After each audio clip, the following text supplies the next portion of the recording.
Good afternoon. Welcome to Contract Review, our shortest one of the year.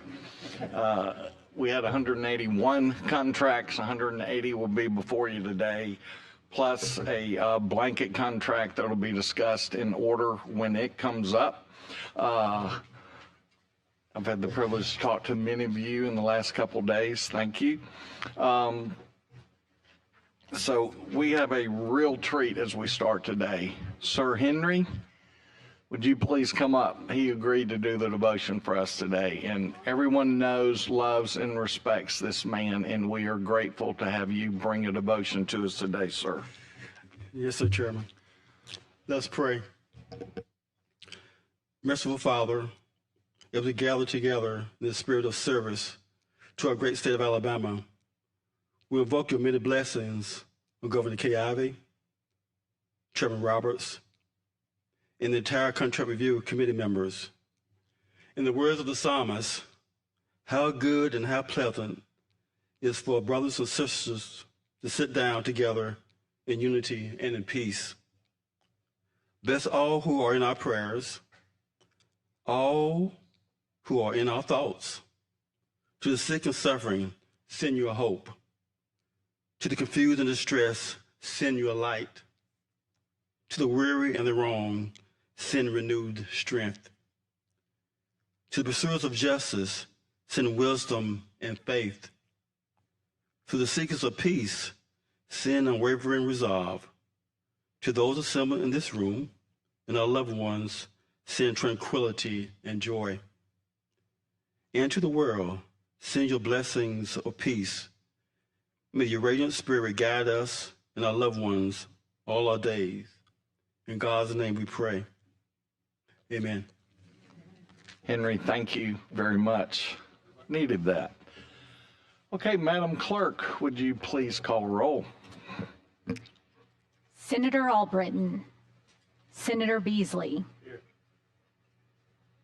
Senator Butler, Senator Elliott, Representative England, Representative Garrett, Senator Orr, Representative Pringle, Representative Reynolds, Senator Roberts. Here, ma'am. Representative Witt.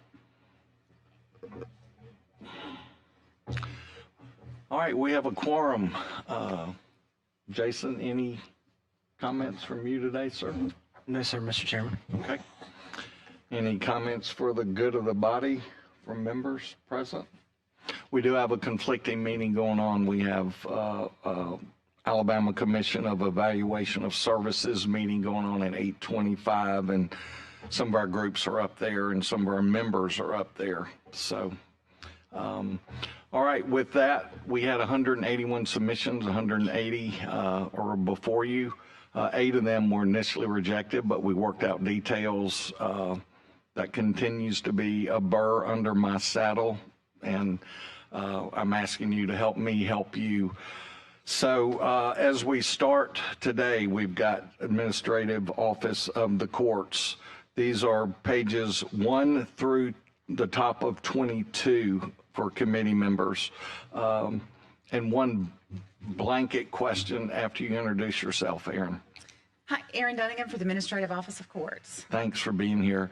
One question that I was asked to ask is, we're not necessarily seeing dollar amounts spent with population districts covered.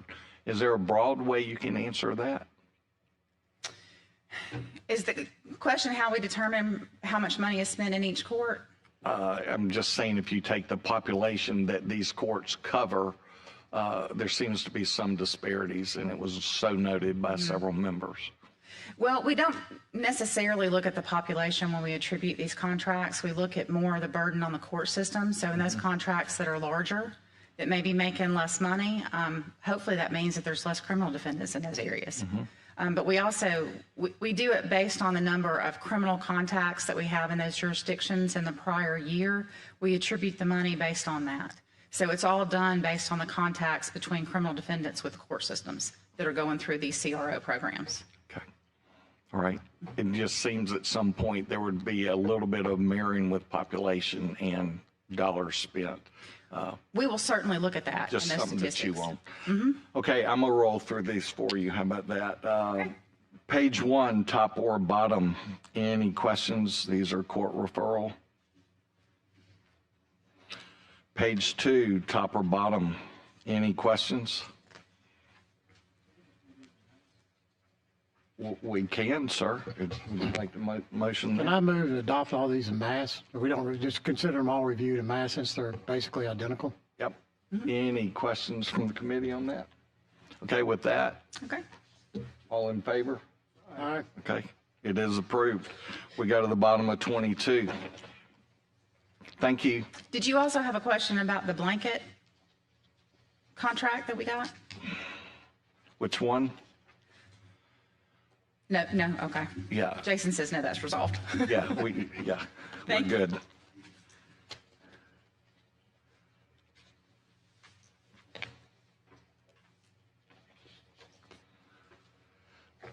So bottom of 22, Alabama Medical Cannabis Commission. Good afternoon, Mr. Chairman, members of the committee. My name is Scott Absher. I'm with the Medical Cannabis Commission. Last name again, Scott, sorry. Absher, A-B-S-H-E-R. Thank you. Yes, sir. Any questions here? I'm interested in what we're tracking. Are we still tracking seeds right now? Or Yes, sir. waiting to track seeds? No, sir, we're actually, this program is in effect right now and functioning. As a matter of fact, I was doing inspections in Baldwin County and Butler County yesterday, and part of that inspection process is the seed to sale system, making sure that the licensees are utilizing it so that we can track literally from the day that they receive the seed until the individual buys it at the dispensary. Okay. Representative Pringle, do you have any? I'm good. Oh, I thought you were. Okay, thank you very much, sir. Thank you, sir. Top of 23, Aaliyah. Good afternoon. My name is Michelle Cohn. I'm an attorney with Aaliyah. Today we have one contract for your consideration. This is a contract with DCI for the modernization of our computerized criminal history database. This is a new contract, but it's really a continuation of a contract between Aaliyah and DCI that expired in December 2024. We missed the deadline to renew it, so we had to structure it as a new sole source contract. Totally understand. Any questions on this? Is it, Thanks. is that the one, just asking, where a police officer on the side of the road can call in and find the criminal record of the person they have on the side of the road? At night? Yes, that's correct. Is that part of the permitless carry bill where we said you didn't have to permit, but So there is a database. There's a database where they can look to see if the person is permitted to carry, and that would all be something that they could check on the side of the road. And it is connected, but right now it's not connected. But that will all be part of one piece when they complete the computerized criminal history database. But there is in place right now a database where they can check to see if they are allowed to carry without a permit. but this is just a part of that bigger package? Right. Okay. Right. Thank you. Thank you. Thank you very much. Assisted living administrators.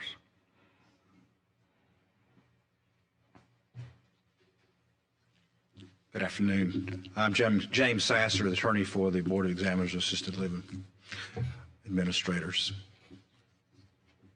This is an amendment to an existing contract with a 5% increase in the 5% increase. Yes, sir. I think you heard me speak at the beginning about some of the back and forth. You've seen the U.S. Open going on right now, playing tennis, a lot of back and forth. For some reason, we continue to have a lot of back and forth with some of our boards and some of our executive directors of stuff, and yours happens to fall into that. I cannot stress, it's nothing against what you guys are doing. It is simply not doing the submission correctly. And so I'm going to hold the contract. But I would just ask that you get with the people who are doing this and help them to get it right, if that's clear. I understand you, Senator. It's not personal. I understand. Yes, sir. It was, I think there was the box not checked and some figures were wrong, but it was corrected within 30 minutes. But it still requires our staff back and forth, and we're not in first grade. We're in at least 12th or first year of college here, and we are trying to communicate to our groups, do it correctly the first time. We had one last month, exact same issue here. So thank you very much, sir. Thank you. AG's office, top of page 24. Clay Crenshaw with the Attorney General's office. This is a contract with AC Roper. He's our primary speaker at our law enforcement summit on October 21st at the Church of the Highlands. About 1,000 law enforcement personnel will be there. Any questions? He has certainly lived the life and had the opportunity to speak to these He has. things. Yes, Thank sir. you, sir. Yes, sir. All right, Chiropractic Examiners Board.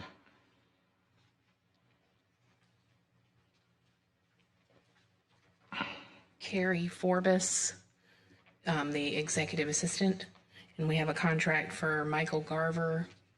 He is our wellness director.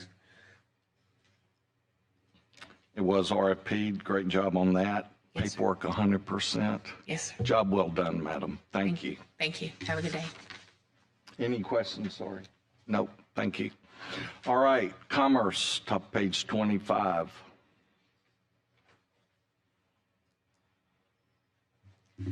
Good afternoon. Hunter Talley with the Department of Commerce. We have 2 contracts up.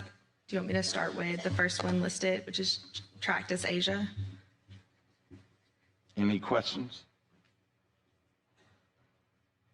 And just FDI is foreign direct investment in the nomenclature there. Excited to see how this works out, and may y'all continue to be very successful in your hunting. Okay, second one, big marketing. We have one with Big Marketing. The total amount of the contract is $2,620,000. They handle all of the marketing and campaign for economic development incentives in Alabama for commerce. And of course, they do a great job. It goes back to what we're trying to work on with CPO, and we are trying to make progress on that. Okay, any questions? Thank you, ma'am. Thank you. Conservation. From page 26 to 31, these are on different appraisers. And Representative Pringle, we could do these in mass, I would say. 26 through 31, if anyone was interested in doing that, or if you have a question about any of these, they can answer. Okay, we will take them in mass. All in favor? That's fine. Okay, done. Thank you, sir. They're all pretty much renewals, aren't they? They're new contracts. We just finished our RFP cycle. Yeah. Yes, sir. And 234 requests for bids, 10 bids is pretty much on every one of these. So Yes, sir. good job, Juliana. Absolutely. Thank you, sir. And we have 3 architectural engineering contracts as well. Starting on Page 31. 31. Yes, sir, with GMC. Yep. Okay. It was RFP'd also Yes, sir. through DCM, got 14 respondents and picked GMC. Any questions on that? All right, page 32 through 34 are all the same again. Land sales, we'll just count that as what we did last time unless committee has any questions. Thank you, ma'am. Thank you. And then the great last day. 2. Yes, sir. Thank you very got much. one more on 30. Yes, sir. The last 2 are for architectural engineering services. They're the last ones. And you're going to RFP top of page 35 when? Yes, sir. As soon as the project is over, we're just finishing out the project and conducting the closeout process, and then it will be re-RFP'd. Okay, so for sure before 27. Yes, sir. Okay. Absolutely. The last one on 35. Right. New architectural contract. Any questions? Thank you, ma'am. Thank you very much. All right, corrections, top of page 36. Mandy Spears with the Alabama Department of Corrections. Today we have two contracts. First is BBH CMBC LLC. That is our inpatient mental health facility. All right, this is 11 months, Yes. correct? And I'm thinking back 2 years ago, we visited on mental health after we'd done Yes Care. Can you explain, what is this contract doing? This is outside of the scope. This is intensive mental health. This is an inpatient treatment facility. This is not in the contract for Yes Care. This is outside of the scope of the services offered by Yes Care. But we did this also in 2 years ago, if I'm not mistaken. With the same vendor. This is a renewal. Okay, a renew. Yes, sir. See that? Thank you. Well, this says, okay. So no increase. I'm sorry, I got you. It is a renewal. Correct. Any questions on that? All right, bottom of 2036. This is Clearwater Solutions LLC. They do all the wastewater treatment. They operate the wastewater treatment facility plant at Limestone. And this is a renewal also. Yes. Yes. Any questions? Thank you. Yes, sir. Mandy? You have a question? I'm just concerned about Yes Care, if they're staying current with the providers that provide EMT services to the correction facilities, and they've been behind on some of them. I just want to know if they've caught up with their accounts receivable. I will check on that and get with you. Get back with you. Yes, sir. Let me know on that. Let me get it. Thanks, Mandy. All right, education. Tina Hammonds here on behalf of the Department of Education. We have 23 contracts today. So we can start with page 37. We have most of the ones for the beginning will be for our special education section. The first one is with Special Education Solutions. They will continue to provide a national neutral dispute resolution expert for us who trains everyone that deals with our dispute resolution for special ed.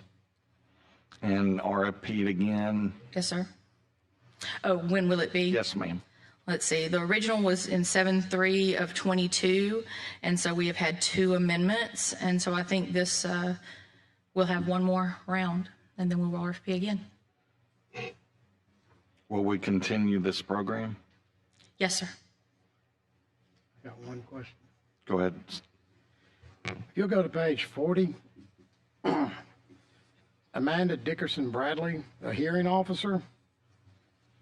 And then the very next contract, she's a mediator for disputes. Yes, sir. How can you be a hearing officer and a mediator? Is she going to mediate her own disputes? It's different types of mediation and different types of cases. And so we actually have 14 contracts of those types. And so people were RFP'd to be able to provide services to be either a hearing officer or an IEP meeting facilitator or to be a mediator. So these are different cases that come through that are assigned. In the past year, we have had 209 hearing officer cases, 58 for the mediators and 62 for the IEP facilitators. They're all separate claims and separate students. And these are the cases that these folks process and work for us. Now, is this where the children are tested to see if they're... Well, it deals with all special education students. And so the students do get to have their individualized education program meeting, and they get their IEP for what their education will be. And oftentimes the parent is not happy with what the plan is. And so in those situations, these are the 3 different types of things that come out of a complaint or some type of a dispute over an IEP. And so the first type would be actually having someone to sit in and help facilitate the meeting to help make sure that the school and the parent come to the same place on the services that the child will be provided. The next layer would be if you actually end up in a mediation where attorneys might be involved. And then the next would be if you're actually going to have a hearing based on someone alleging that their child is not getting the services that they are owed. Is this where a child's declared, where they get the Social Security funding money? There are children that are receiving Social Security money that are involved in this, but it's any child that has an IEP. So there are a myriad of different reasons that a child would have that, and the number of children who have IEPs and are classified as needing special education services is exponentially growing year to year.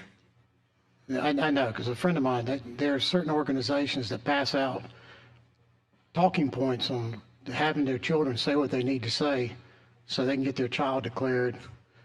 They get the funny money check. And it's a lot of money these parents get so they can get their child declared. You know, what's the actual term? I'm not sure what you're actually. You work in education. This is a huge part of it, where these kids are getting declared socially it's something, so that their parents are ineligible to about $800, $900 a month from the Social Security Administration. Yes, sir. And the first month, if the child's 12 years old when they get declared, it goes back to $800 or $900 a month for every month that child's been alive. So the parents are showing up with their children with talking points passed out by certain organizations to make sure their children get declared so they can get the money. And what worries me is we're doing this new funding for K through 12 based on the special needs. And when you have this huge incentive over here, parents get rewarded for having their child declared special needs by getting a tremendous amount of Social Security money. Then we're going to start funding education based on these children that were forced in the IEP program so their parents could financially benefit. I just don't see how we're going to protect the taxpayers. Well, from the school side, we're federally mandated to provide the services to every child that comes forward and requests. So that's where we are in it. I had a child in IEP, I know. So anyway, thank you. Yes, sir. It's one of those, once you run for office and do something about it, sir. It's federal. It's all federal. I tried that till 5% of voters I told me to go home. understand. All right, I'm going to go back to page 37 at the bottom, West End. Yes, sir. It's listed 22, similar to the one above, RFP'd Yes, sir. 27. Yes, sir. They were both RFP'd in 22, and there's actually two. There's one at the top of 38 with the same company, but they're for two different types of services. The first one is for fiscal, and the second one is for general supervision, but they provide the training that help us to provide office hours to the schools and help us to review and update all of our federal policies, and they do the same thing on the fiscal end and the general end, and they work with our groups that handle the dispute resolution, which are the other contracts here as well. Okay, so that gets us West End again, top of 38. Yes, sir. All right, then bottom. Of 38, that's Yes, Alacase. So Alacase is the Alabama Council of Administrators of Special Education. So this is, again, all federal funds. This is a state organization for our special ed coordinators, and we partner with them to be able to actually support the special ed coordinators that are serving in the districts. How many of these are former department employees? How many people at Alacase? In this contract right here that Yes, are sir. now working here that are former department? I have no idea, but I can try to find out if there are folks that are working with that organization. I do know that they directly work in the schools with the special ed coordinators, so, but I'm not sure what their workforce is made up of. I'd love that answer, please, ma'am. Okay. So then that gets us to 39, and that's the first one of the next 14. 39 through 45, these are hearing and mediators. And IEP facilitators. So it's three different types. Right. And we're extending them in order to RFP that group again. So this is to wind down so that we can RFP for all three groups. Understand. Any questions on 39 through 45? Seeing none? Thank you. All right. All right, we're at the top of 46. Yes, sir. So this is with our Ed Technology Group, and this is Common Good Learning Tools. This was actually something that was being supported by Alabama Supercomputer, which of course is winding down out of this type of work. So we RFP'd it. They will provide us a website. We've had the ALEX program for over 20 years, which is the Alabama Learning Exchange, but this creates a new website from the RFP and allows us to make everything digital. So this will be for teachers and administrators, and it will host all of our Alabama standards and lesson plans where teachers can collaborate and work together. I just had a very broad question. What is this? And I think you answered I spoke this morning with Sue Ellen Gilliland, who is our expert in these types of things, and she explained to me that we have always hosted this type of a database for our teachers, but it was done through supercomputer, and that this will be the first iteration of this new website, and it's going to be a really great place where the teachers who are working on the same topics will be able to collaborate, but it's also going to be a hosting site where people can easily find all of our standards and all of our lesson plans. And then it actually has another phase where you'll be able to go into a lesson plan and create tests and quizzes and different types of lesson plans from a standard space. So they're super excited to get this type of a interactive website for our teachers. Do we need to hire someone else to train them how to use this? Or? I hope not. Okay. Yes, sir. All right, any questions on that? All right, Power South, Power School. Power School, yes, sir. This is our student information system. So this is used by nearly every public and charter school in the state. And this is our actual student database. The platform will be the basis of all of our student data entry for all Alabama students. It's used to collect and identify student data for state reporting purposes, as well as district level decision-making, federal reporting, all of the above. I'm sorry, Representative England's not here today. He is a fan. Eloquently, ma'am. Oh, he's a big fan. Yes, sir. It's now approaching $28 million. Any comments, questions? On the bottom of 46, sir.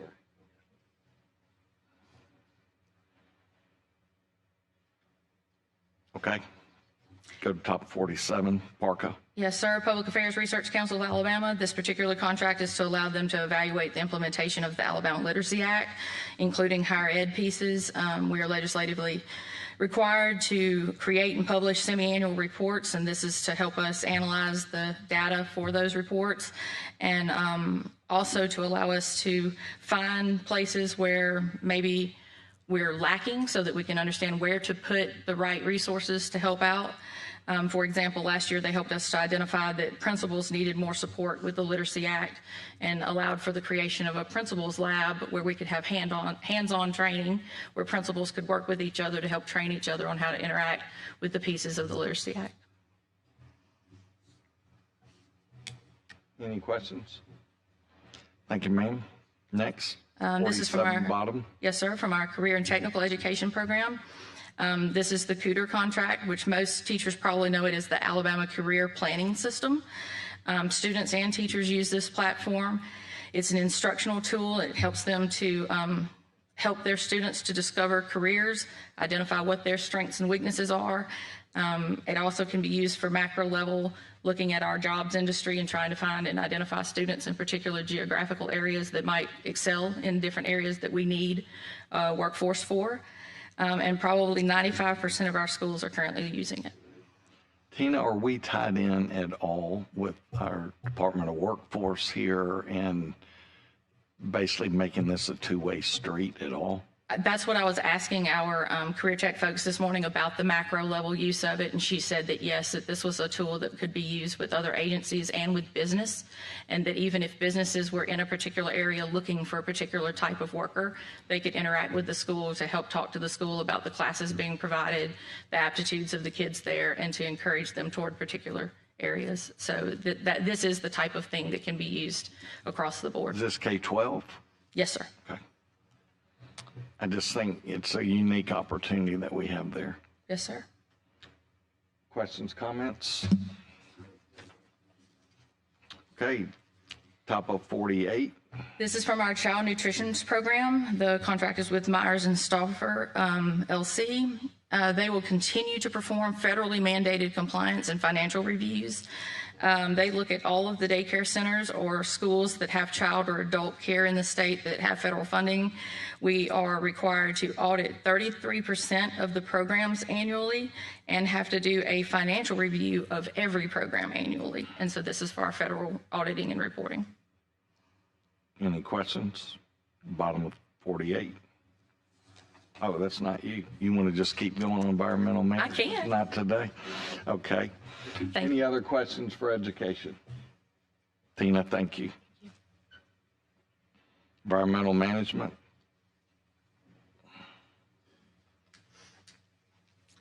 Good afternoon. She was doing a good job. I'm going to let her continue.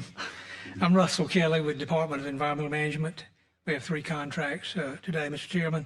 The first one is an increase in dollar amount for a cleanup at the Alabama oil and gas recovery site. Due to the recent rains, these basins and silos are open top, and when it rains in them, it just increases the volume that's got to be cleaned up. Yes, sir. And the monies come from they are state monies. They're not general funds. It comes from our Alabama Hazardous Substance Cleanup Fund, the hazardous constituents, and also the Solid Waste Trust Fund on those that are not hazardous. So how much longer do we have to go on this? Well, we've had. You had to guess. Year, maybe less is the time frame. Just it's hard getting into the receiving facility too because there's not very many. So it's a. Is any of this still hot, if you will, temperature wise? Yeah, no, sir. Okay. No, that's not an issue. It's just the volume.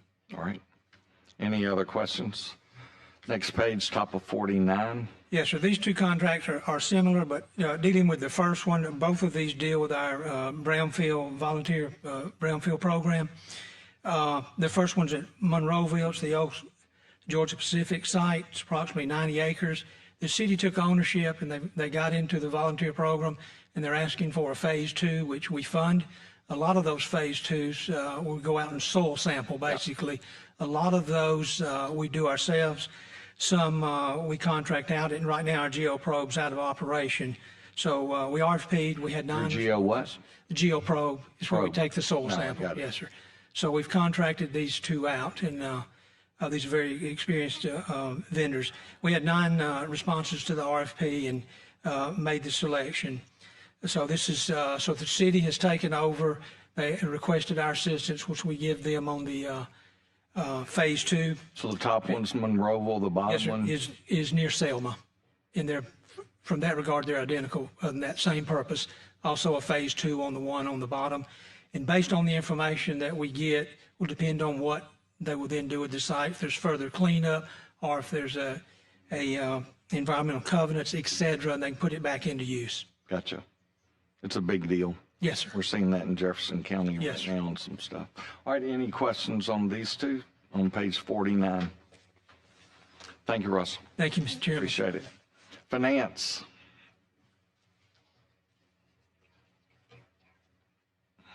Thank you.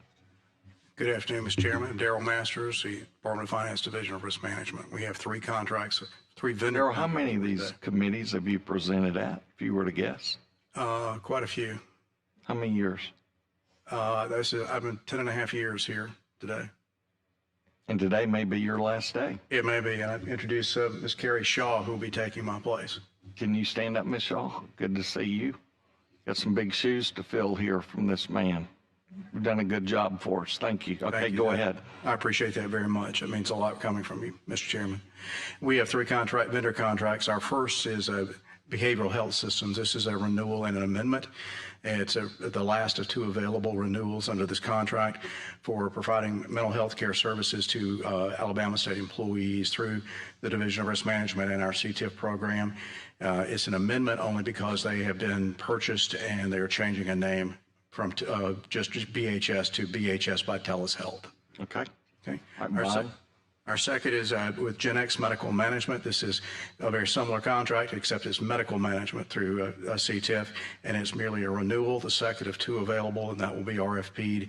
Both of these 2 contracts will be RFP'd 2 years from now. Our third is an amendment with Sedgwick. Sedgwick is one of our adjusters for the state insurance fund. It's a change of gears there as far as our programs that we're talking about. Sedgwick has become our general adjuster.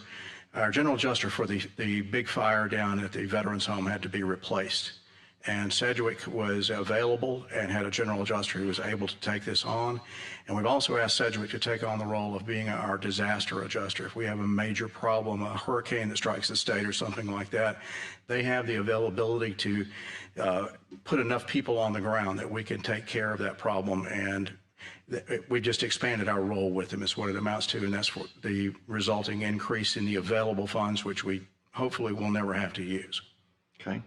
Any questions on that? Darrell, one thing I would tell you, you're not through. You got a lot of young people out there that you can give your life to, probably family. Thank you. I appreciate it. Do well. Thanks for the impact you've had, and we'll miss you, but congratulations in your future, sir. I appreciate that very much, All Mr. right, Chairman. thank you. Forensic Sciences.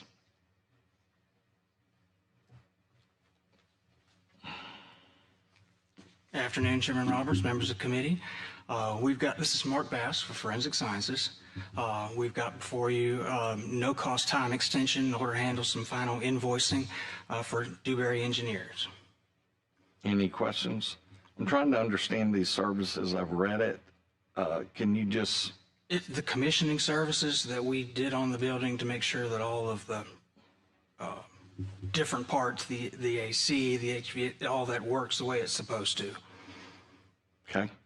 Kind of like a inspection post-construction. That's correct. Okay. They work for our interest to make sure that it's done And correctly. it's important to do.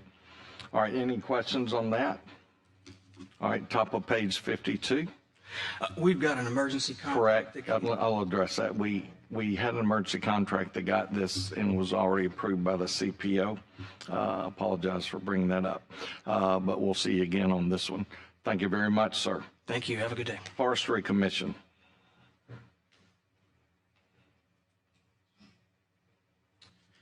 Good afternoon, everyone. I'm Scott Rouse, General Counsel for the Alabama Forestry Commission. I have one contract for you today. It's a renewal of our contract with J.M. Wood to handle the sales of our surplus equipment. Walk me through that. You're hiring auctioneers to sell the equipment. Correct. This The all started. proceeds come back in. Where do proceeds go? Do they go to general fund or back to y'all? It's an ignorant question. Okay, I'm glad you asked the question. All this started 2 years ago in 2023. We came to you all, the legislature. We wanted to have authority to deal with our surplus, kind of like ALDOT and ALEA. Sure. Because we had a large backlog of equipment and we weren't able to do anything with it with the existing process. So we got the law changed, and it has worked great for us. Great. And so we've contracted with J.M. Wood. They make a percentage of what they sell, and that money comes back into our fund, and we roll it back into our equipment program. That was my assumption. Mm-hmm. Does ALDOT pay them to hold their auctions for them? Yes, sir. I've seen that contract. I don't remember. Do they? Commissions are slightly different, but our contract is not that different from ALDOT's or ALEA's, and they're all a commission-based. So we're paying them $750,000 to handle our sales, and they get a 10% commission, the buyers, on top of it. No, and I'm glad you brought that up. These numbers you see here on the cover sheet are misleading, because that stuck out to me that the original amount was $500,000 on the first 2 years, and now with the 1 year extension is $750,000. They have, in fact, only earned about $150,000 in commissions in the first 2 years. The reason those numbers are kind of exaggerated is when we started the process 2 years ago, we had a huge backlog of equipment, and we really didn't know how much we were going to sell. And so we set the cap, which is what that is, deliberately high so we didn't run into any roadblocks with them earning their commission. But the short answer is they haven't earned anywhere near that amount. I would expect that they're going to earn $50,000 to $75,000 in a given year on commissions. So we're not paying them the money exactly. Their commissions are capped at $750,000. Correct. Okay, so this is just their regular commission then. That's right. Okay, I understand. We don't cut them a check. They just hold that out of the the sale. All right, great. Thank That's you. all it is. All right, any other questions? Thank you very much, sir. Okay, thank you. Genetic Counseling Board.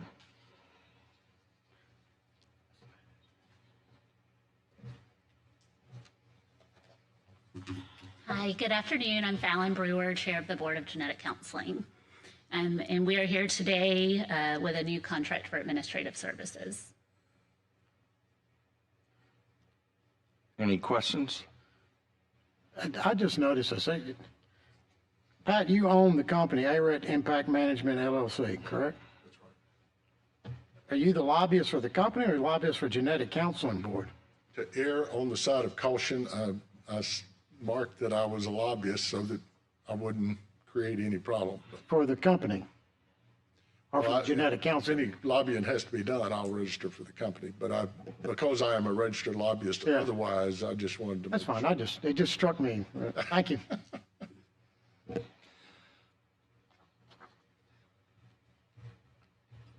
I'm holding hot off the press a executive order number 4, and I think we need to look at something in chat. Pat, member of the committee that couldn't be here, sent this to me today, and so if we can hold this, talk about this. Yes, sir. Thank you, sir. Fallon, is it Fallon? Yes, sir. Fallen? O-N. O-N, I'm sorry. Okay. All right, thank you. Thank you, you. sir. Human Resources. Good afternoon. I am Jennifer Bush with the DHR Legal Office. We have 3 contracts before you today. The first is with Conduit State and Local Solutions. It is a 2-year renewal between Conduit and multiple state agencies for EBT services.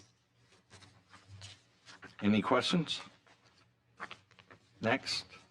The second contract is also with Conduit State and Local Solutions. It is a 1-year sole source companion contract for fraud mitigation. It is a sole source because those fraud mitigation services became available after we entered into the original contract with Conduit.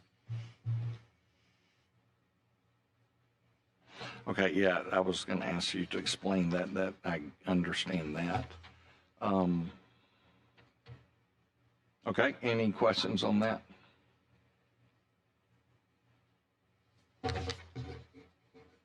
I'm still struggling a little bit there. I know you've entered into a contract. Could you not RFP for this, but maybe the data is similar? I don't know.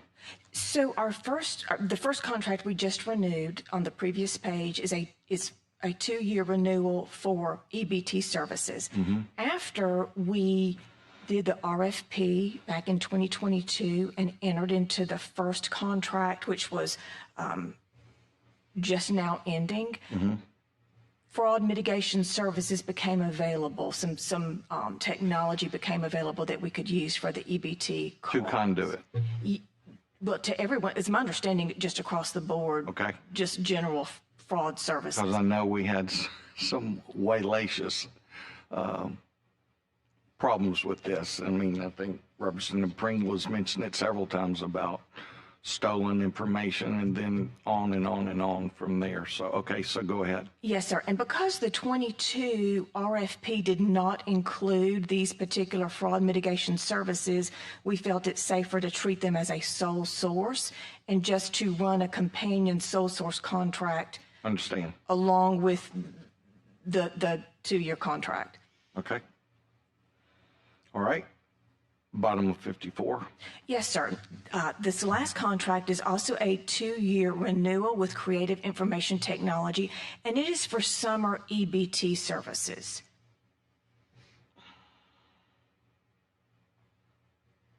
What's the total of our summer EBT? 20 million, you remember? This contract is $4,500,000. No, I understand. I'm trying I do not know that, sir. I can find out.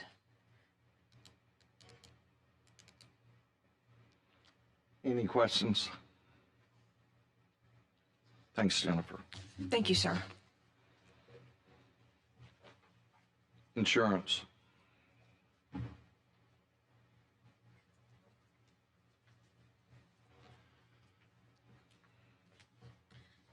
Good afternoon. I'm Meredith Wills with the Department of Insurance.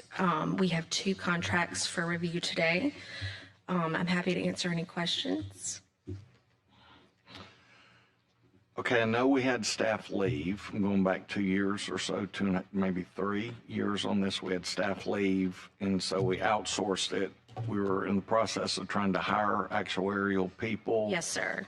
Fill us in on the gap here. So now we have 4 full-time actuarial in-house employees, and right now this contract with the risk and regulatory consulting is in the middle of a big project for the department, and so this will be an amendment plus an increase. It's basically just to provide backup for our full-time employees till we can get more employees.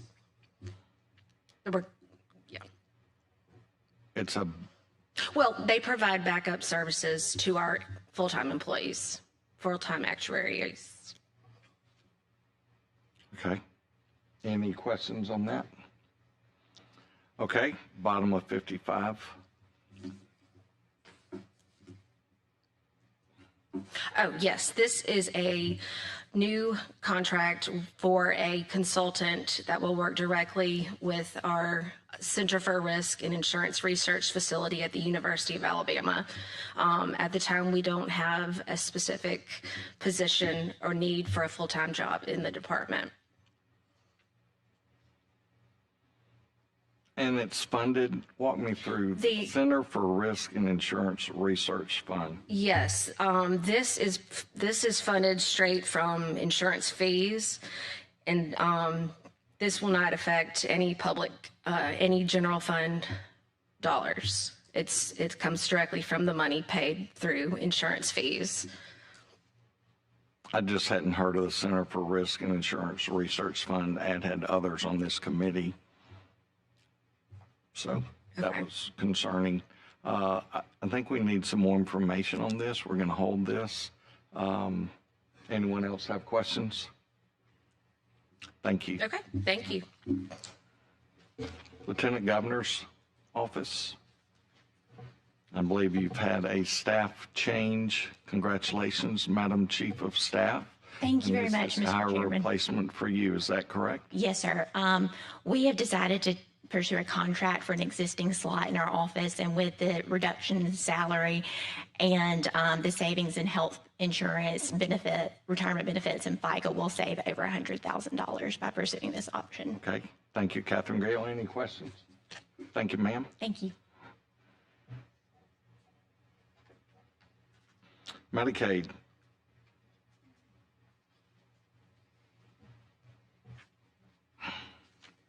Good afternoon, Mr. Chairman, members of the committee. My name is Nick Hines, Assistant General Counsel with the Alabama Medicaid Agency. The Alabama Medicaid Agency has 15 contracts before you today, 12 renewals of previously approved contracts, and 3 new contracts.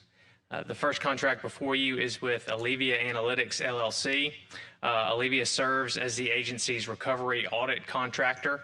The agency, pursuant to federal law, is required to have a recovery audit or RAC contractor to pursue any over and under payments in the claims processing process.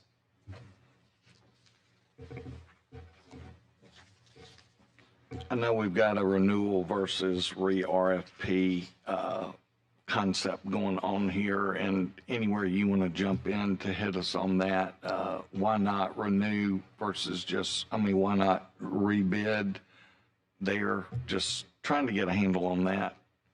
Yes, sir, Mr. Chairman. I can check on that within the agency and get that information to you. I believe it was a Ginger. Is it? Oh my God! It is the world famous. I believe it's a contract with an initial term and then 1 or 2 year renewals. Renewals, I understand. Yes, sir. Okay, top of 57. The agency's next contract is a renewal of a previously approved contract. This is with Alabama Select. This contract is for the agency's ICN services that are provided across the state. And that's Integrated Care Network. Yes, sir, Mr. Chairman. Any questions there? All right, bottom of 57. Yes, sir. The next contract is, again, another renewal of a previously approved contract. This is with HDI Solutions, LLC. This is for help desk support for Medicare recipients pursuant to federal law and CMS rule. The agency has to provide access to certain claim and prior authorization information to recipients, and is also required to now have a mobile app available to recipients, and that's the basis of this contract. Okay. Top of 58. Anyone that has questions, speak up. 58 top. Originally issued in 21. RFP, will we keep using this or need this? Yes, sir. The next contract is a renewal of a previously approved contract. Is Keystone Peer Review Organization, LLC, now doing business as Centra. But here again, we are renewing, but you know where I'm trying to go with this. Are there opportunities to rebid at a less amount? That's really where I'm trying to go here. Yes, sir. In other words, get back to market, so to speak. At some point. Yes, sir. I'll make a note of that and make sure I discuss that with the commissioner when I get back. All right. Anything else? I have no questions on the bottom of 58. Yes, sir, Mr. Chairman. The next 7 contracts, pages 58 through 61, are all essentially the same contract. They're the contracts the agency enters into with the 7 health networks across the state. Any questions on those 7 through that would take us through the bottom of 61? Any questions? Mr. Witt, you have any questions on that? Welcome to the committee. Mr. Witt is one who's been upstairs in other meetings. Thank you for gracing us by showing up here. Thanks for the work you were doing there. Okay, top of 62, Nick. Yes, sir, Mr. Chairman. This is, again, a renewal, as you noted earlier. This is with Conduent State and Local Solutions. This is related to kind of a companion contract with a DHR contract presented earlier. The agency, how it provides payment for its non-emergency transport providers is through these cards. And this will be RFP'd again? Yes, sir. It's likely to end in 27. Correct. So it would be released again in 26 or 27. Okay.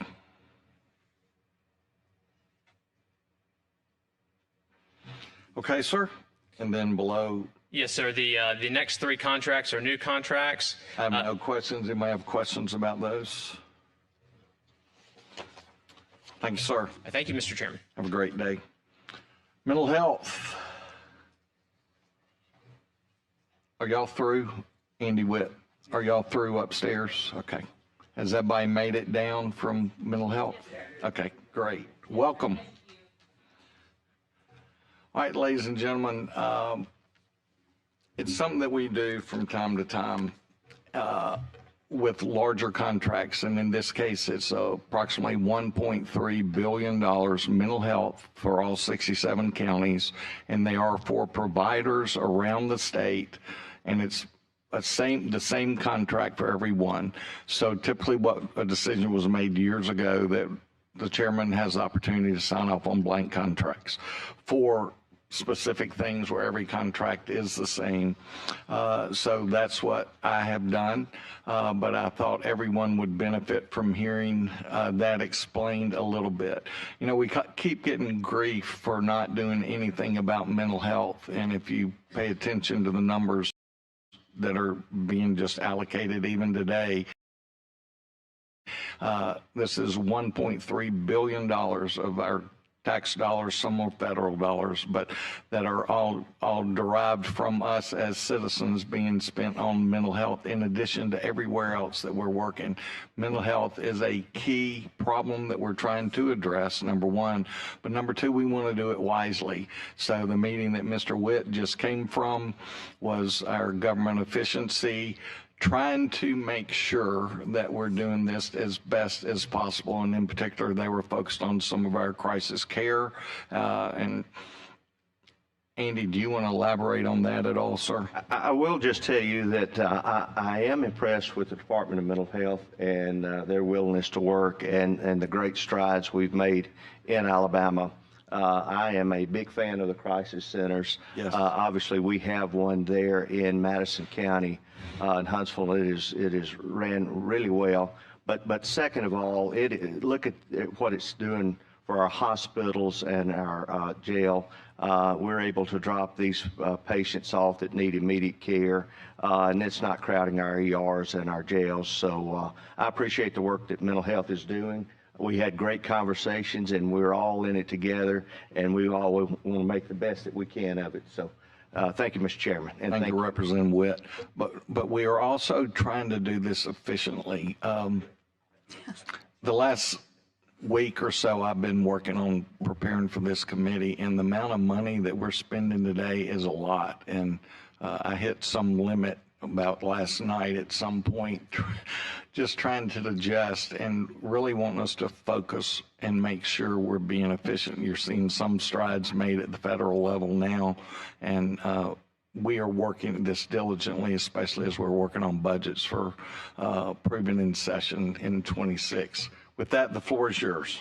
Thank you, Mr. Chairman. My name is Collier Tynes Dixon. I serve as the Chief of Staff to the Alabama Department of Mental Health. It's an honor to be here today, and thank you for the chance to tell the public about what the legislature and our federal partners make possible, thanks to the state and federal funding that's given to us. We are now at a $1.57 billion budget at the Department of Mental Health, and $1.3 billion of that budget goes to community programs. That's 86%. So this initial request is really in response to the blanket approval letter, which in bureaucrat speak is basically allowing ADMH to handle all of our direct care contracts with all of the providers across Alabama who are delivering mental illness, substance use, and developmental disability services throughout the state. All other contracts, of course, go through LCRC, but so that critical services do not lapse, and so that a large amount of contracts and the complexity of those direct care contracts are with the Department of Mental Health, and the direct care contracts that we have don't necessarily lend themselves to traditional contracting models. So I wanted to just overview with y'all. You should have a packet. On page 3, when that $1.3 billion goes out to communities, as of 9/3/2025, we have over 3,194 active programs certified by the Alabama Department of Mental Health that provide direct care services. And just to give you reference to how many people we serve, in FY 2024, these programs served over 130,000 people. And we have a breakdown of how many were in mental illness programs, substance use programs, and DD programs. Each of these programs is rolled up into a provider's direct care contract. And for developmental disabilities, each individual services is in a provider's contract. So they get very complex. On page 4, you're going to see a breakdown of the number of contracts that we deal with that involve direct care. There's a total of, in FY 2025 thus far, we have a total of 432 direct care contracts totaling $1.1 billion, and then 241 contract amendments totaling over $60 million. The following pages also give you a breakdown of our revenue sources. Right now, the department is receiving about 60-40 federal and state funds. On page 6, you'll see the breakdown of how much of those funds go to community programs. Only 3% is for administration. The rest is either for state facilities, our special services, and community programs. And on page 7, you'll see a breakdown. It is interesting to look at. Almost half our budget goes to DD services because of the level of care needed for those clients. Pages 8, 9, and 10 give you a further breakdown of each division. I don't want to take too much of your time, though. On page 11, you can see why this blanket approval letter renewal is something that we really appreciate, that we do each year, because it avoids a lapse in mental health, substance use, and DD services for Alabamians, and it streamlines a large number of direct care contracts. There are some reasons why our direct care contracts don't really lend themselves to the conventional contracting model, and that's because many of our providers are quasi-governmental entities, according to Alabama Code 2251-1, and they don't have commercial counterparts. Developmental disability contracts are based off of each individual's needs and where they reside. So we wouldn't want to, move someone out of their home because there was an issue with their contract every year. And then also there are specialized experts that provide different services depending on someone's unique disability. So that just kind of gives a picture of the the volume and the complexity of the direct care contracts that we deal with. And we so appreciate our partnership with the legislature and your belief in us as we launch crisis centers and the rest of our programs as well. We've had our esteemed general fund chair come in. Do you want to add anything to all of this, sir? No, when you start calling me names. That's only when we're on the floor, sir. Well, thank you. And as I said earlier, Representative Witt and Chairman Albritton were upstairs working on this. Collier, thank you so much for this. And if there are any questions she can answer there, she's free to. If not, I'm ready to go. Top of 64. Thank you all for making this possible. Collier, thank you. Brian Penn, mental health. We have 11 contracts today. The first one is Guidehouse. It's an amendment. There's no new funds. We're just adding more time to. Any questions? Okay. Next is Southeast Reimbursement Group. It's an amendment. The contractor provides Medicare and Medicaid cost reports as required by CMS. Questions? The next 65. Is Capstone Health Services. This is an amendment. Contractor provides physicals and medical testing for the 3 facilities in Tuscaloosa. Questions?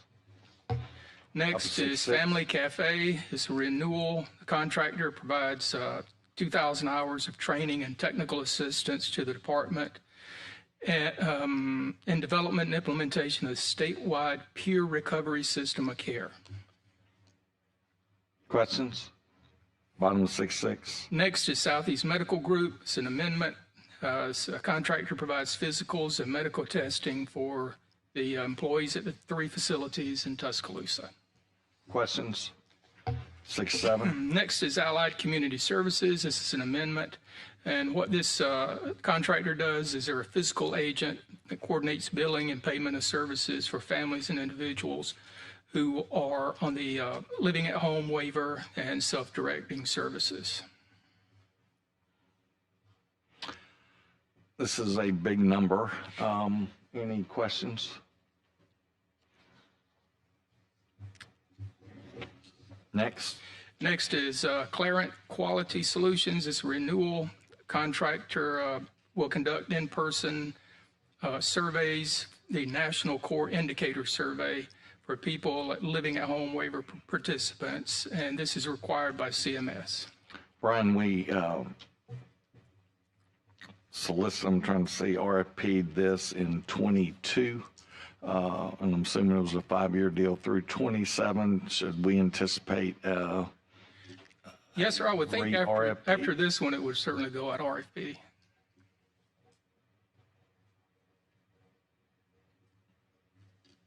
Any questions?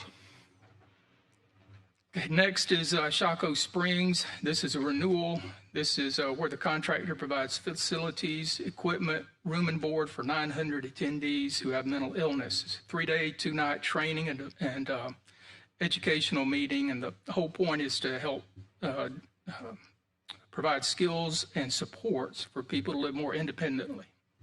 That place has been around a long time. Yes, sir. Probably half the people in this room might have been there before, but it's an amazing place. All right, any questions? Next is Top of 70 is where we are. Aaron Burleson. This is new. It's posted to the database. We did 359 direct solicitations. We had 1 response. Mm-hmm. Contractor will help our substance abuse prevention provider network meet SAMHSA requirements and ensure providers are trained and certified to meet SAMHSA standards. Questions? Bottom of 70. Next is Laurel Stoppelbein. This is a renewal. Let's see. The contractor provides will review psychological records submitted to the Office of Autism Services to confirm autism spectrum disorders diagnosis. And we have 273, and there's only 1 that's submitted for this. Thank you. Yes, sir. The next 71. Next one is Moonlight Investigative Services. This is new, posted to the database. We have 5 responses. And what this company does is provide pre-employment and post-employment background checks at the facilities. Questions? Final 71? Oh, that's it. Okay, thank you. Brian, thank you very much, sir. Midwifery Board. Anybody need to stand up for a minute? Or everybody good?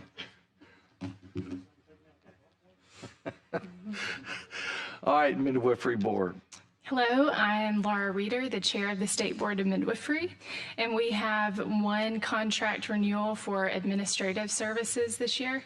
This is our second one-year renewal, and we went through the RFP process in 2023, and the amount for the contract has not been increased. Do we have any questions for that? Y'all don't do a lot of contracts. We played a little tennis with you guys. Yes, sir. I apologize for that. My strongest encouragement is to not have that happen again, but we're glad to have you here. That was totally on my part. It was a very busy midwifery week. Lots of babies born that week. And it's the first time you've been before us, right? Second. Second, okay. Well, we're glad you're here. Any questions? Thank you, ma'am. Okay, thank you. Occupational Therapy Board.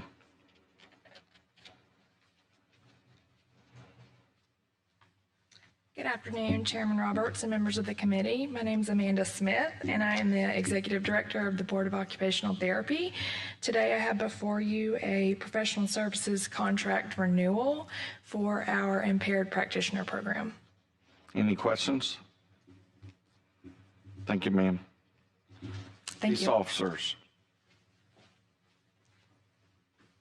Afternoon. I'm John Hickson with the Peace Officers Annuity Fund. First contract we have is an actuarial contract from Cavanaugh McDonald. This is on both 72 and 73. Yes, sir. Any questions on either one of those? Thanks, John. Thank you. Bottom of 73, Pharmacy Board. Good afternoon. I'm Casey Shaw with the Pharmacy Board. We're presenting two contracts today. First is James Hampton. Mr. Hampton will be contracted as our hearing officer.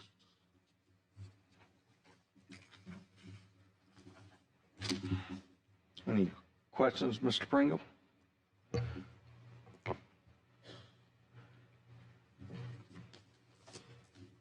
Who is James Hampton? Mr. Hampton is an attorney here in Montgomery. Has he worked for the Pharmacy Board before? He has contracted with the Pharmacy Board before, yes, sir. He is our current hearing officer now. He is now. Yes, sir. Is he the one that wrote the rule that non-disciplinary actions cannot be made public record? Excuse me, sir? The non-disciplinary, if y'all investigate somebody, it becomes non-public? No, sir, not that I'm aware of. I'm sorry, I didn't hear what you said, sir. Not that I'm aware of, sir. Investigating someone, it becomes non-public? Yeah, if you don't take, okay. Well, y'all are coming back before sunset pretty soon, aren't you? Yes, sir, we will be. Okay, thank you. Thank you, sir. All right, let's go to the top of 74. Help me understand, I may be mistaken. Is finance still here? Okay. Did these guys come under the state treasury? Am I remembering this right? Chairman Pringle? Mr. Chairman, I know that Governor Ivey issued an executive order that all checkbook agencies would be coming back before Treasury by October 1st of last year. That was extended. I know they were amongst the group that That's what I believe were supposed to be coming over, but I would have to check with the governor's office to see what the final decision was. Is anybody here that can answer that? I know that's somewhat of a loaded question. Understand. They were coming into the state treasury, and I know y'all were part of that, and Yes, sir. We are currently in discussions with the governor's office now to to get in compliance and/or request an extension and/or an exemption. Yes, sir, Mr. Beasley. In the past, these funds are fines that's been collected by the pharmacy board, and those funds have been kept in-house in a banking account. Is that right? Yes, sir, they have been kept through our... How many years have you done that? Since the statute was created, sir. The statute before this one. For a long time. Bill, yes, sir, for a very long time. Would it be cumbersome for the pharmacy board's funds to have to be sent to Montgomery? To the governor's office? At this time, sir, the statute doesn't allow for that. Our current statute doesn't allow for that. Sounds like that would require legislation in order to do that? Yes, sir, that's my understanding. Senator Albritton. One question about that. Are these funds reflected in the middle column of the budget? Or do they reflected at all? The funds that are... They're collected in fines or fees or anything that comes in from the public or from your members to the pharmacy board, are those reflected in the middle column of the budget, general fund budget? They are reflected in our year-end financials. In your year-end financials, but as far as the budget bill that's passed, budget for that is not shown in the budget. We do not budget for fines. No, sir. Okay, so how about the fees? There's a regular fee that comes in for each pharmacy. Yes, sir, there are regular fees. And is that going in the same account, or is that going in, or is that reflected in the middle column of the budget? Those are in the same account, sir. Okay. Thank you. What's the will of committee here? Do we want to get more answers before we approve this? I mean, this is payroll. I don't see this outside. Okay. All right. Any other questions here? I can assure you between sunset and some of these emergency rules this board's passing, you might see legislative council take some action on them too.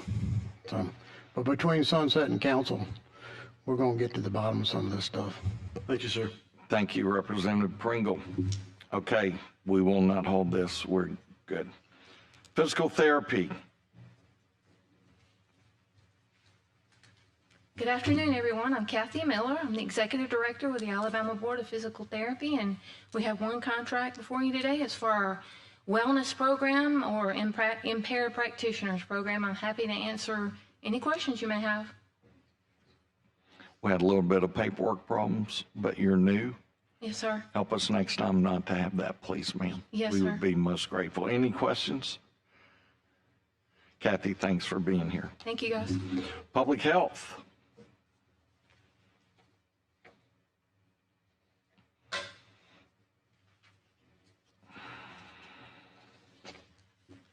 Good afternoon. Sandra Howard with the Alabama Department of Public Health. We have one contract before you with the Radiology Clinic, LLC.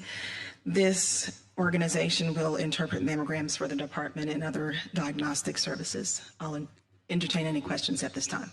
Any questions? Thank you. Thank you. Glad you were here today. Glad to be here.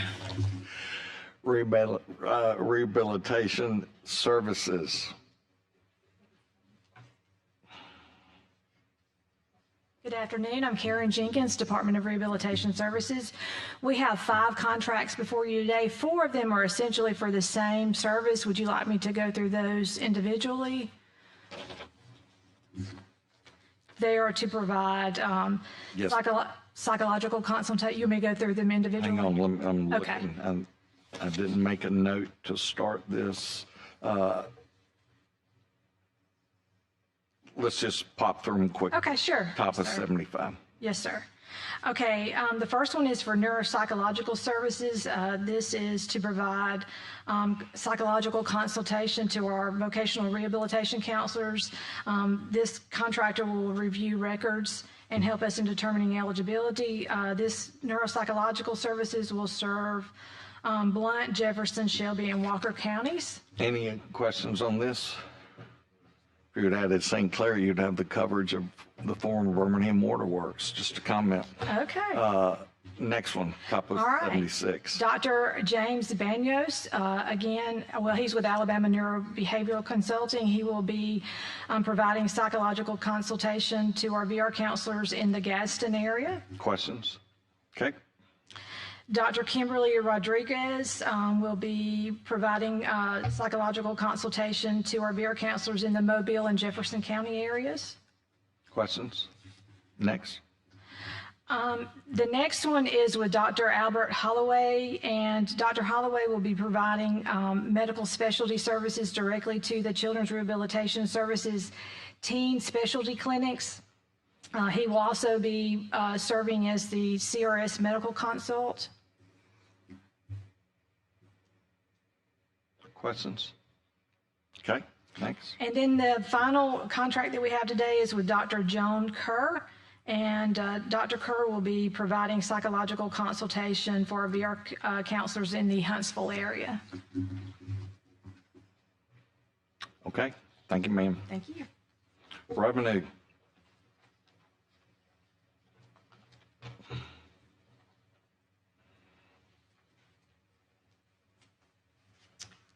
Good morning, Chairman Roberts, Committee. I'm Mary Martin Mitchell with the Alabama Department of Revenue, and we've got 4 contracts for you today. The first is Randall Riley. This is for the information that feeds in for the property tax on vehicles based on the valuation of those vehicles at market value. Questions? Chairman Albritton, did you have a comment on that? Didn't you say your car was valued too high or something? Hadn't you mentioned that? I made that claim, but then they saw it. Yeah, sounds like a personal issue there. It does. All right, next. The second one is also Randall Riley.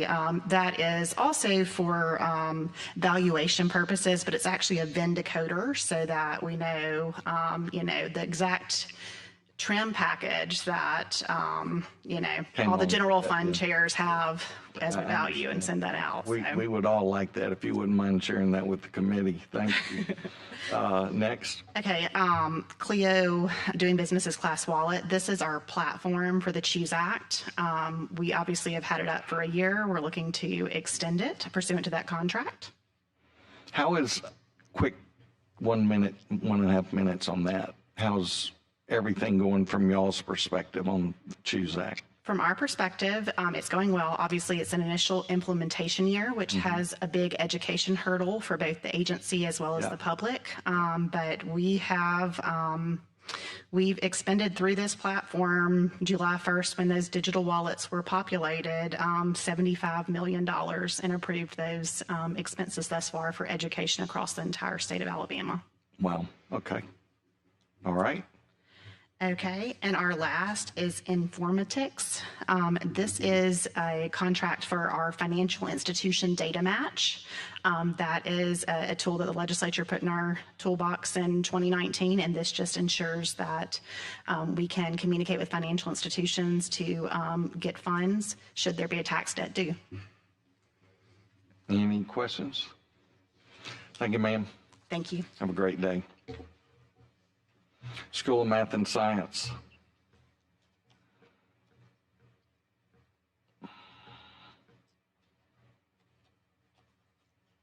Hello, Kristen Robinson with the Alabama School of Math and Science, here to present a new contract for professional on-site security service for our residential high school.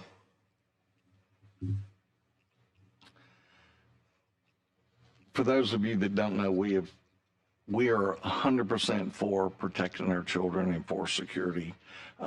We believe we have statutes that can be read different ways,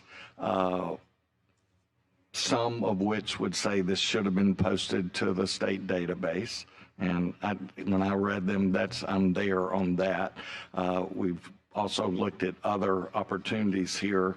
So we sort of have a disparity. We want to take care of the children and make sure they are safe, and yet Probably this should have been on our statewide database. It was posted publicly, it was on their website and then social media. And they got 3 respondents and they picked 1. So I'm asking for the will of the committee on this. We have some that think it should be held and put through on public database. It's a 2-year contract, and I'd like to know the will of the committee. Mr. Chair, if I may? Yes, sir, Mr. Chairman. If there is confusion, which I believe there is, as to the statutory requirement here, I don't think we need to hold up the contract during the school year in this matter. If there's a problem in the legislature, we need to fix that, but we don't need to be able to hold up in today's society, in this school, which is a residential school. Absolutely. We need to get the security to move this along. That's the quagmire and me trying to get a feel for the committee. I concur with the chairman. We need to make sure those kids are protected. Understand. People first, administration later. Absolutely. Christine? I do just have a question. So Go ahead, it sir. was published on your website, Correct. and where else did you say? On our website and also multiple public social media Okay, sites. it just didn't hit state. Okay. Yeah, and I agree with Mr. Chairman. Yeah, I think we're all in agreement with that. We have several firsts going on up here on this one, madam. My admonition and what I would tell you is in 2 years, please RFP this and put it on the public database. And we're going to try to be crystal clear on this going forward. We're grateful for what you do. We all probably have friends there. I particularly have one, and appreciate what y'all are doing, and keeping them safe is critical. Absolutely. Thank you. Thank you, ma'am. Get with me and I'll help you draft a bill to fix it. It's not in my district, but I understand the value of the School of Math and Science, so just let me know. We'll fix it. Thank you. Supreme Court.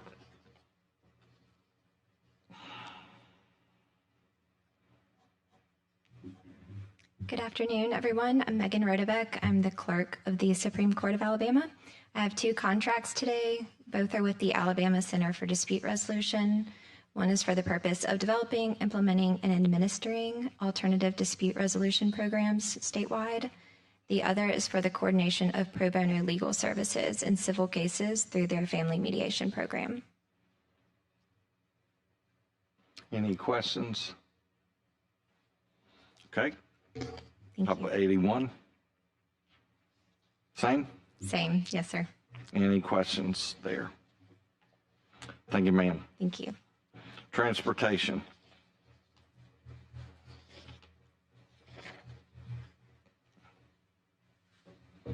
Clay McBrown with AlDOT. We've got 2 contracts. The first is with Kimley Horn and Associates for our airport payment management system. Questions? Second one? Second one is with AECom Technical Services. It's for Project USA 2 is at Woolsey-Fennell Bridge. This is adding a lane on McFarland Boulevard to help with traffic? No, this is Woolsey-Fennell. It's the $100 million grant we got from the federal government, which will include some widening and stuff, yes. Are we still on Kimberly Horn? AECom. Okay, yeah. It just says McFarland Boulevard here. Okay. I figured you're McFarland Rice Oh, it's Line. got widening all in included in it. I think your football coach in Tuscaloosa is going to take care of the traffic problem there pretty quickly. I'm an Auburn fan, so no comment. I would only say that was one lone voice sitting up here at this podium for that one. Okay, thanks, Clay. Thank you. Treasurer.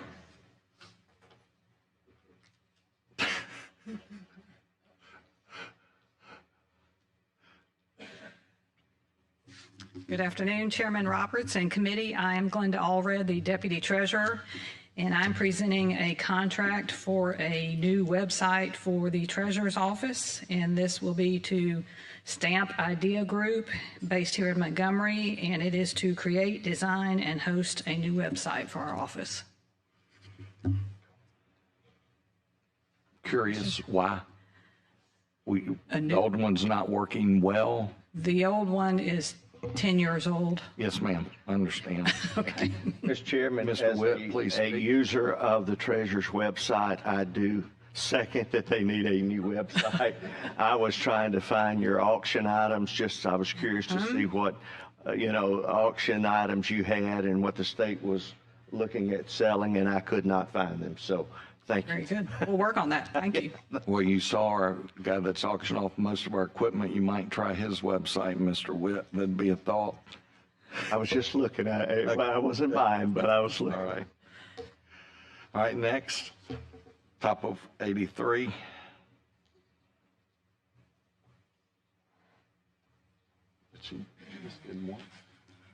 What about top 83? I'm here. I'm sorry. That's okay.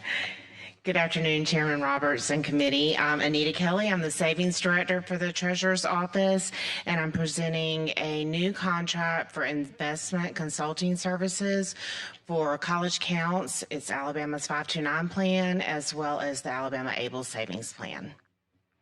Any questions? Thanks, Anita. Thank you. All right, Veterans Affairs.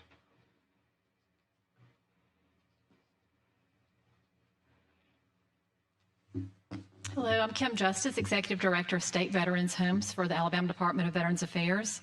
I have two contracts today. The first is for the Colonel Howard State Veterans Home. The second contract is for Bill Nichols, Tut Van, and William F. Green State Veterans Homes, and they're both 3% COLA adjustments to existing contracts. Any questions? We're good on both. Thank you. Workforce. Mr. Chairman, committee members, Arthur A. General Counsel, Department of Workforce. Two contracts today. As telemarketing, that is a no-cost time extension, and that'll be RFP next time it's run its course. I appreciate your beating me to that. I anticipated it. Not hard to do. It is. Smart Solutions, our second contract. And this will happen increasingly. This is a time extension as well, but this is also a name change. And obviously under the Workforce Transformation Act that y'all passed during session 2024, we will have not only a physical structure change, but a name change. So there will be an increasing number of contracts that will come through, possibly only for name changes over the course of the year as they renew. Are there any questions? Thank you, sir. Thank you. Youth Services.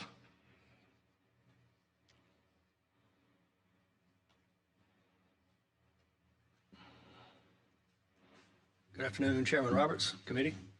I'm Dudley Perry from the Department of Youth Services. The Department of Youth Services has 9 contracts today, totaling just south of $9 million. These are all ongoing. Other than the medical contracts, they're all either per diem or as needed. So these are essentially caps. The medical contracts, which there are 5, make up a little less than $600,000, I believe, of the total. So that money will totally be spent. 5 of these contracts are medical contracts. 2 are residential facilities for youth committed to DYS custody. 1 is a safe/sane nurse contract. It's required by PREA. It is a sole source. It's sole source because the federal regs require that we contract with a provider that's approved by the DOJ, and there is only one. And then the last one is the community-based program called FFT. Chairman Roberts, you may remember when I brought this before the committee the first time, you were interested in it. Mm-hmm. We believe that it is successful, and we want to continue it. It's loosely based on DBT or CBT. It's a treatment modality. These people have a proprietary package. They train their people to go into the communities and go into the homes of the families where there are youth at risk of being committed to state custody, and they're having, we believe this is successful. It's hard to determine who didn't come to our custody, but our numbers are down. Your numbers are what, Dudley? Down, Mm-hmm. and that's over a long period of time. I hope that's a good thing. It's a good thing. Senator Albritton. Thank you. I have a question on page 87 with the Brighter Path Alabama LLC. Shows an increase of $4,555,000, and the total contract is $6,832,000. That $6 million is the total with the $455,000 added in, right? It is. That's. And this is an extension at a time. Looks like a 1-year extension. That's right. It's a 3-year RFP, I think, and I believe this one is in the cycle to be RFP'd again, and this is the last one. My point is the degree of the increase, because it appears that it's maybe 100% or a huge percentage increase. If you take the 455 out of the 68, you're looking at a 2 point some odd million, and we're going. Am I making sense? You are, and I'm not sure I know the answer. I don't think that increase. I don't think that contract went up that much. This was a. That's my question, and I don't want to hold up anything, but I would like an answer as I'll check on that. How much that increase is. I will find that. Medical costs are skyrocketing as always. It's not medical. It's not just inflation. It's other matters, but I'd like to get an answer on that. Right, and I'll get that to you. This is not medical. This is a facility. University of Alabama used to provide this facility. They got out. This is a new provider. But I don't think that the total amount changed that much. All right. Well, if you don't mind, get that to me offline. I'd appreciate it. I'll do that. Senator Albritton, do you want to hold this? No, I do not want to hold it up. I want to move along. I just need an explanation of the amount of increase. We'll get you that. Okay. After I get that, I may change my. No. Needs to be before this afternoon, or it may be tomorrow before Sonny gets this done. All right, any other questions on youth services? With that, we are through. Dudley, thank you. Thank you. On to legal contracts. And that's the top of page 90. Sorry, that's me. Only if you want to come. All right, sorry. That's all right. I know you've been sitting there so long. This is an expert, correct? Right. Any This questions? is an expert. He does our death penalty psychological evaluations. He's been doing it for years. Dr. King. Any questions? Thank you, sir. Are you handling any others? Yes, sir. On the corrections cases, Albert Jordan, this is a. He's got a couple, I believe. Yes, sir. This one is, the first one's in the Middle District, continuation of representation. And then over on page 91, we have a conflict situation. I think he represents the only defendant in that particular case. And then. Any questions on those through 91? Okay. And then, Mr. Chairman, on page 92, there are 5 correctional officers who've been sued. We are representing 3 of those officers and have a conflict with the other 2. So Mr. Sheehan at Capel Howard will represent those other 2. Okay. Any questions on that? Thank you, sir. Thanks, sir. Finance. With a state contract. Good afternoon again. Darrell Masters, Department of Finance. We have one legal contract for you today. It's with Mr. David Stevens of the Holsford firm. We're really expanding his role. He already represents our CTIF, and we're asking him to do some work for the State Insurance Fund as well, mainly in the area of subrogation, where we are generally recovering a good deal of money in a number of our cases where other people are at fault for state losses in state buildings. Any questions? It's last chance with this guy. He's on to the next thing. Mr. Chairman, do you have any questions? He won't be back. He's retiring. Were you here when we honored him the last time? Okay. Good luck, sir. Thank you, Mr. Chairman. We It's been a wish you pleasure the working best. with you folks. It is a pleasure. I particularly appreciate you folks who have given us such a good manual and some good guidelines to go by. And I work agree is with very much appreciated by those of us out here to do this. Thank you, sir. Blessings. Human Resources. I am Jennifer Bush with DHR Legal, and I have 4 legal services contracts for you today. The first is with Bainbridge, Mills, Rogers, and Smith. It is a 2-year renewal to add money and time. Any questions on any of these? How about that, Jennifer? We'll go quickly. Great. I'm sorry. Yeah, it seems like every meeting that I attend here, there's a lot of, we have these requests for attorney fees, lawyers and things of that nature. Do you have any idea what percentage of DHR's budget is lawsuits? I do not, but I mean, can it find just, out. yeah, I'd like to know that because it just seems, this is $750,000 increase for the total contract of $3.5 million, and then the other ones are smaller. But again, this, I know it's probably a small percentage of the overall budget. I understand that, but do we even know what we're spending on legal defense for the DHR? I can find that out. Yeah, thank you. Thank you, sir.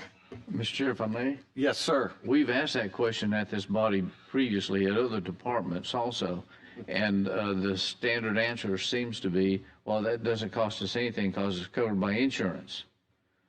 So I don't know how accurate that is, but maybe we'll get a different answer. Okay.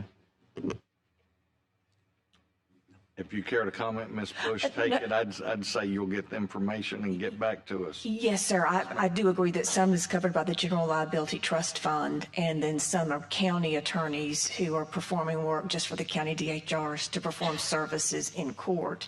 So I can get the information on the litigation cases. Thank you. Thank you. All right, we are on 97, correct? 98. Mental health. Okay, we have 2 contracts, Malone and Associates, Rosen and Harwood, who were both appointed by the Attorney General's office because there's a conflict of interest between the department and the defendants. Any questions? On both, thank you, sir. We're on to page 100. Optometry Board.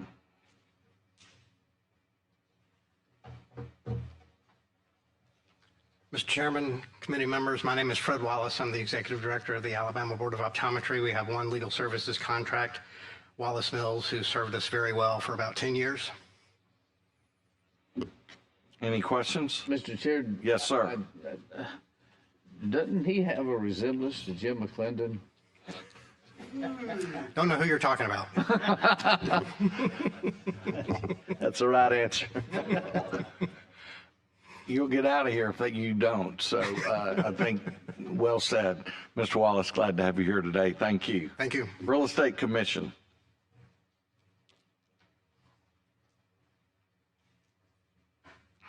Good afternoon, Serena Cronier, Grayson Real Estate Commission.